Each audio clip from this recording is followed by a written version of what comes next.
नमस्कार, मैं खुशबू कुमारी। आप देख रहे हैं वेब इंडिया न्यूज। यहाँ दी जाती है तमाम सटीक और सही खबरें सबसे पहले आप तक। इस समय की सबसे बड़ी खबर बिहार राज्य के पश्चिम चंपारण जिला के रामनगर क्षेत्र से आ रही है। सर, आखिर में आप युवा हैं और आप अल्पसंख्यक क्षेत्र से आते हैं, भारतीय जनता पार्टी क्यों चुनी? अल्पसंख्यक के लिए कोई दुश्मन नहीं है। मोदी जी ऐसे देश के लोकप्रिय नेता हैं जो सबका साथ, सबका विकास, सबका प्रयास लेकर चलने वाली सरकार है।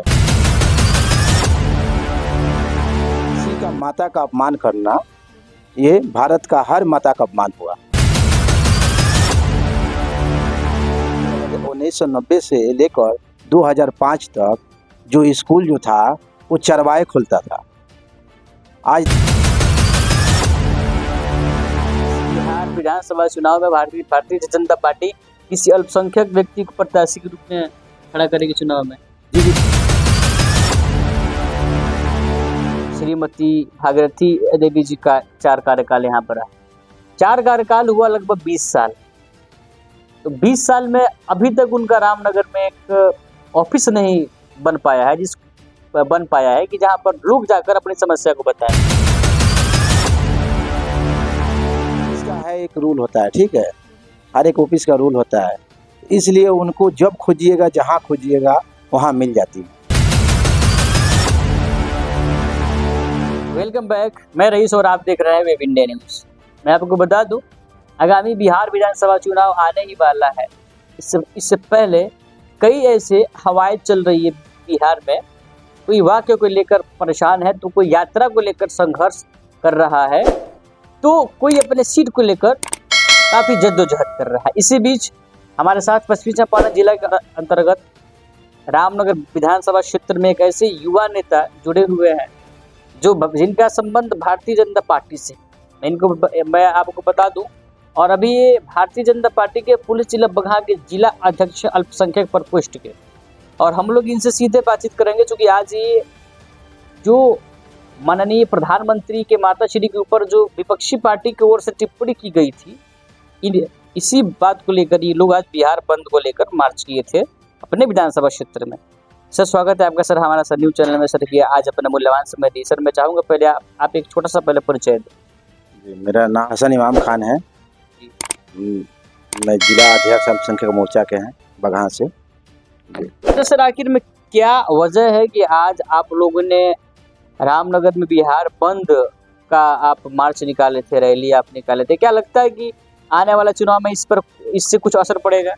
जी, प्रधानमंत्री नरेंद्र मोदी जी की माता का जो अपमान नहीं, देश की माता का अपमान है। राहुल गांधी जी तेजस्वी यादव जी के मंच से अशब्द भाषा का प्रयोग करके राजनीति मर्यादों को तार तार करने का काम किया है। इन लोगों का समझना चाहिए, भारत के प्रधानमंत्री नरेंद्र मोदी जी दुनिया के सबसे लोकप्रिय नेता हैं। मतलब सर, ऐसा तो नहीं है ना कि बिहार में इसको चुनावी मुद्दा बनाकर भारतीय जनता पार्टी प्रमोट कर रही है? नहीं, ऐसा कोई बात नहीं है। ऐसा कोई बात नहीं है जो उसका कोई मुद्दा बनाए, जनता खुद जान रही है। लेकिन आखिर में सर सड़कों पर उतर कर क्या आखिर में वजह है, क्या करना है इसको? सड़कों पे उतर के देखिए, मेन चीज़ यह है जे उनका मंच से जो अशब्द भाषा का प्रयोग किया गया है, ये मंच से नहीं होना चाहिए। ऐसे नहीं होना चाहिए। और किसी का माता का अपमान करना, ये भारत का हर माता का अपमान हुआ। सर, आखिर में आप युवा हैं और आप अल्पसंख्यक क्षेत्र से आते हैं, भारतीय जनता पार्टी क्यों चुनी? क्योंकि लोग तो कहते हैं कि भारतीय जनता पार्टी अल्पसंख्यक को का कुछ के लिए कुछ नहीं करती है, अल्पसंख्यक का दुश्मन है। अल्पसंख्यक के लिए कोई दुश्मन नहीं है। मोदी जी ऐसे देश के लोकप्रिय नेता हैं जो सबका साथ, सबका विकास, सबका प्रयास लेकर चलने वाली सरकार है। और हर जाति, किसी भी जाति के साथ वो कोई भेदभाव नहीं किए हैं। जो भी देते हैं हर किसी के साथ मैंने देते हैं। सही है। आपके विधानसभा क्षेत्र में विधायक जी का, श्रीमती भागीरथी देवी जी का 4 कार्यकाल यहाँ पर है। 4 कार्यकाल हुआ लगभग 20 साल। तो 20 साल में अभी तक उनका रामनगर में एक ऑफिस नहीं बन पाया है कि जहाँ पर लोग जाकर अपनी समस्या को बताएं। क्या कहेंगे आप इसको? ऑफिस नहीं बना है, ठीक बात है, लेकिन मेन बात यह है उनका घर करीब में है, ऑफिस बनवाने की कोई ज़रूरत नहीं है।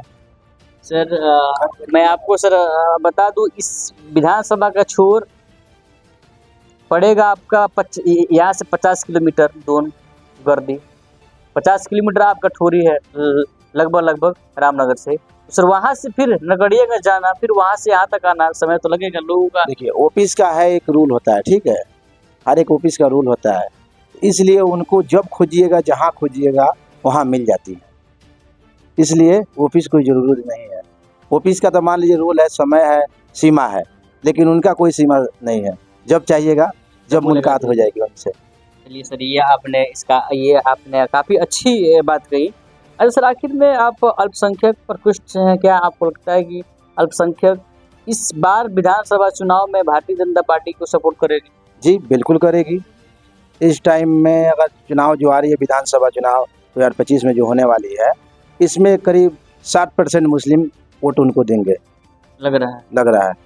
अच्छा, क्या आपको लगता है इस बिहार विधानसभा चुनाव में भारतीय जनता पार्टी किसी अल्पसंख्यक व्यक्ति को प्रत्याशी के रूप में खड़ा करेगी चुनाव में? जी बिल्कुल करेगी, वो तो हाई कमान का अंदर है, एकदम करेगी, हमको उम्मीद है। अच्छा, अभी तक कोई अल्पसंख्यक सांसद?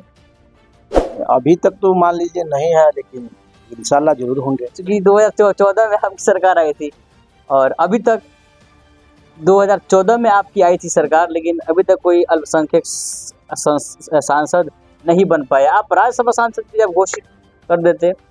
और इस बार सर क्या लग रहा है, चूंकि आप एनडीए की ओर से है और आरजेडी तो कहती है कि मैं सेकुलर हूँ, और भारतीय जनता पार्टी एक तरफ बोलती है कि सबका साथ, सबका विकास और सबका विश्वास, इसको लेकर आप क्या कहेंगे? जी, सब कोई का अपना अपना रोल है, ठीक है, लेकिन मेरा जो है पार्टी, ठीक है, वो गरीबों का पार्टी है, दलितों का पार्टी है, अति पिछड़ा का जाता है, सबका साथ, सबका विकास लेकर चलने वाली पार्टी है। अच्छा सर, शिक्षा की यदि हम लोग बात करें, बिहार में मुख्यमंत्री जी का जो कार्यकाल है, यहाँ पर तो शिक्षा की स्थिति क्या है आप स्वयं जी जानते हैं। क्या लगता है कि मुख्यमंत्री को आने से एनडीए महागठबंधन में कुछ बदलाव पड़ेगा या कुछ मजबूती आएगी? बहुत बदलाव पड़ा है। 1990 से लेकर 2005 तक जो स्कूल जो था वो चरवाहे खुलता था। आज देखिए जितना भी था 10+2 हो गया। अभी अपना नमक रोटी खा के अपना बच्चा यहाँ मान लीजिए इंटर कर लेगा। अब पहले था चरवाहे खुलता था लालू जी की सरकार में। जन सुराज आया है सर, लग रहा है कि आप लोगों को इससे कुछ क्षति होगी? नहीं, कोई क्षति होने वाली नहीं, उनसे कोई क्षति नहीं होने वाली है। उसे वैसे बहुत पार्टी आए और गए, लेकिन जन सुराज को लोग भारतीय जनता पार्टी के बी टीम लोग बता रहे हैं। वास्तव में ना ऐसी कोई बात नहीं है, ऐसी कोई बात नहीं है। मान लीजिए आज़ादी है, भारत में हर एक नागरिक अपना पार्टी बना सकता है। वैसे भी एंट्री मारने वाले हैं AIMIM के मुखिया, इनकी पार्टी यहाँ पर एंट्री मारने वाली। लोग तो उनको कहते हैं कि वो बीजेपी के बी टीम है, लेकिन उनके 5 विधायक जीते जिसमें 4 आरजेडी में चले गए, क्योंकि वो तब भी वो आरजेडी की बी टीम नहीं, लेकिन भारतीय जनता पार्टी की वो बी टीम है। आपको सर तो MIM में जाना चाहिए था, आरजेडी के पास जाना चाहिए था। लग रहा है उनको आने से समीकरण या आपको फायदा होगा, क्योंकि विपक्षी पार्टी कह रही है कि MIM को आने से भारतीय जनता पार्टी को फायदा होगा। नहीं, ऐसी कोई बात नहीं है। भारतीय जनता पार्टी को कोई फायदा नहीं होगी, नुकसान होगा उनको आने से। किसी का कोई नुकसान नहीं है। मुझे तो ना कोई नुकसान नहीं है हम लोग का। लेकिन जेडीयू की ओर से तो कहा जा रहा है कि 25 से 30 फिर से नीतीश। हाँ बिल्कुल, अभी तो यही चल रहा है, एकदम नीतीश कुमार जी को मान लीजिए लेकर चुनाव लड़ा जा रहा है, उन्हीं का मुख लग रहा है, कहीं दगा तो नहीं देंगे? नहीं, ऐसा कोई बात नहीं है। मुख्यमंत्री वही बनेंगे, कई बार वो बिहार के मुख्यमंत्री बन चुके हैं। जब तक वो चाहेंगे तब तक मुख्यमंत्री वही रहेंगे। लेकिन विपक्षी पार्टी का तो कहना ही है कि ये अपने मानसिक संतुलन खो बैठे हैं। नहीं, ऐसा कोई बात नहीं है। वैसा तो लोकप्रिय कोई नेता ही नहीं हुआ बिहार में अभी तक। है तो हाँ, लालू दूसरा- यादव जी नहीं इससे बड़ा कौन नेता हो सकता है? सही बात है, बिल्कुल सही बोले आप, उनसे बड़ा कोई नेता हो ही नहीं सकता। जी रामनगर से हम लोग घर आने के लिए जब जाते थे तो हमारी माँ को कलेजा पर हाथ रहता था। बच्ची जब पढ़ने स्कूल के में जाती थी तो उसके माँ चैन से नहीं रहती थी जब तक वो स्कूल से घर सुरक्षित लौट के नहीं आती थी। इस बार क्या लगता है सर आपको, लोगों का मूड क्या लगता है कि कितने सीटों पर भारतीय जनता पार्टी यहाँ पर तैयारियां कर रही है? पश्चिमी चंपारण की बात करें, पश्चिमी चंपारण में जैसे मान लीजिए यहाँ 9 विधानसभा है। 9 विधानसभा में पिछले बार एक विधानसभा छूट गई थी किसी मिस्टेक के कारण, लेकिन इस बार इंशाल्लाह 9 के 9 सीट एनडीए खाता में जाएगा। चांस आपको लग रहा है? चांस लग रहा है, सपोर्ट फुल होगा। जी पूरा सपोर्ट है, जनता की भी सपोर्ट है। लेकिन जब जिस बाराती का दूल्हा माननीय मुख्यमंत्री जी थे, मैं इंडिया महागठबंधन की बात कर रहा हूँ, वो उस बाराती से निकल गए, आपके साथ हुए आ गए, लग रहा है कि पुनः वो आप ही के साथ रहेंगे। हमको तो कुछ गड़बड़ लग रहा है कि चुनाव तक नहीं बिल्कुल लग रहा है जी, अब कहीं वो इधर उधर जाने वाले नहीं है, नैया डूब न जाए। ना कहीं जाने वाले वो नहीं है, एनडीए के साथ हैं, हमेशा एनडीए के साथ रहेंगे, उनका संकल्प है। चलिए सर, लास्टली आप क्या कहना चाहेंगे जो हमारी जनता आपको देख रही है? 5 साल तो पछताती है गलत प्रत्याशी को चुनकर, 5 साल इंतजार करती कि इस बार मैं अच्छे प्रत्याशी को चुनूंगा, क्या कहना चाहें? जो भी प्रत्याशी अभी जो भी आएंगे अच्छे प्रत्याशी आएंगे, उसमें कोई गड़बड़ नहीं है। जनता को तो आप क्या कहना चाहेंगे? जनता को किस बेस पर वोट दे? जनता विकास के बेस पे वोट देगी या व्यक्ति बेस पर? देखिए विकास पे वोट देगी, जो भी देगी विकास पे, या पार्टी को देखकर? नहीं विकास पे वोट देगी। इस बार जनता विकास पे वोट देगी। अच्छा, रामनगर में चूंकि आपका कार्यकाल रहा लंबा चौड़ा, क्या कुछ ऐसे खास विकास जिसको लेकर आप चुनावी दंगल में पुनः लोगों से वोट मांग सकते? काफी विकास हुआ है, हर गली हर पंचायत में देख ही रहे हैं, काफी आप आए हैं तो दिखाई दे ही रहा है, नाली सड़क स्कूल सब चीज़ तो दिखाई दे ही रहा है। कितना बदलाव हुआ है जब से नीतीश कुमार जी यहाँ का मुख्यमंत्री बने, बिहार बाहर में बदल गया है। ये तो शराब तो खुलेआम मिल रहा है, और आपके मुख्यमंत्री जी तो कह रहे कि शराब बंद है, और विपक्षी पार्टी तो कह रही है कि अब तो होम डिलीवरी हो गया है। शराब तो अभी भी बंद है, ऐसा थोड़ी है, होम डिलीवरी कहीं नहीं हो रहा है, लेकिन शराब बंद है। कागज में नहीं, हर जगह बंद है। देखिए सर, थाना में तो 2-3 लोग पकड़े कहाँ से जा रहे हैं? वो बात आपका सही है, थाना में पकड़े कहाँ जा रहे हैं। मान लीजिए जी अब किसी का घर में कोई है, चोर है, जब चोरी करेगा तो उसको मान लीजिए पकड़े करेगा कोई ना कोई, कानून से हट के जो भी काम करेगा। अपराधी काहे के लिए जेल में जाता है? अपराध करता है, इसलिए कानून व्यवस्था तो पूरा बना रहता है, लेकिन कोई बोलता थोड़े कानून में जाओ अपराध करो। लेकिन उसी तरह शराब का है, पूरा बंदी है, अपराध कर रहा है उसको सजा मिल रहा है। तो चलिए, आपका सर बहुत बहुत सर धन्यवाद, आप अपना मूल्यवान समय दिए। तो ये थे हमारे पुलिस जिला बगहा के जिला अध्यक्ष हसन इमाम साहब जी, जिन्होंने अपनी बात को बेबाकी से रखी। और मैं आपको बता दूं, आप किसी भी व्यक्ति को टिप्पणी ना करें, ये बहुत बुरी बात है कि यदि किसी प्रधानमंत्री के माताश्री के ऊपर टिप्पणी करे, उनसे कोई आपका संबंध नहीं है। जो भी कुछ बात करनी है आप प्रधानमंत्री से बात कीजिए।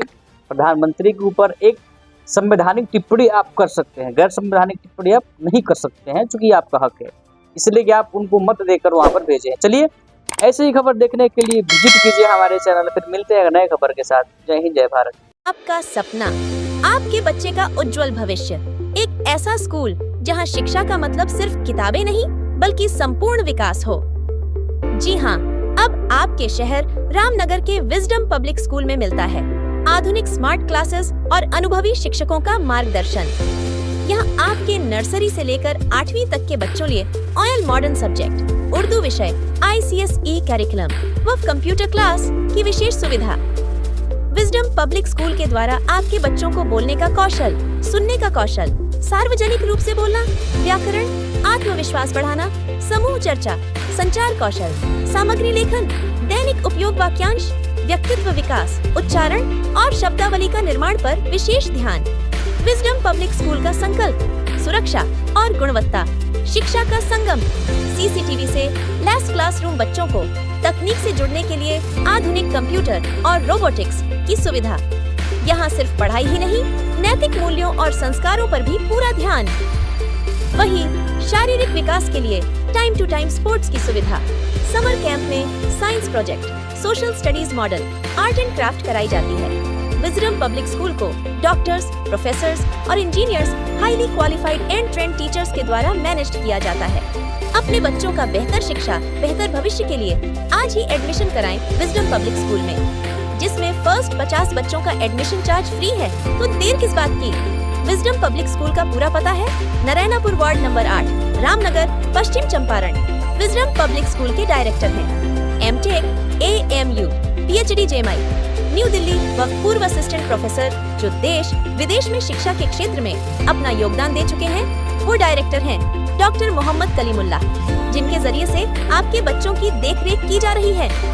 वही principal BCom, B.Ed Saurabh Kumar Srivastava, जिनके द्वारा आपके बच्चों के डेवलपमेंट के लिए कार्यरत है, जिनका संपर्क नंबर है 8510 9910 610 800 26310।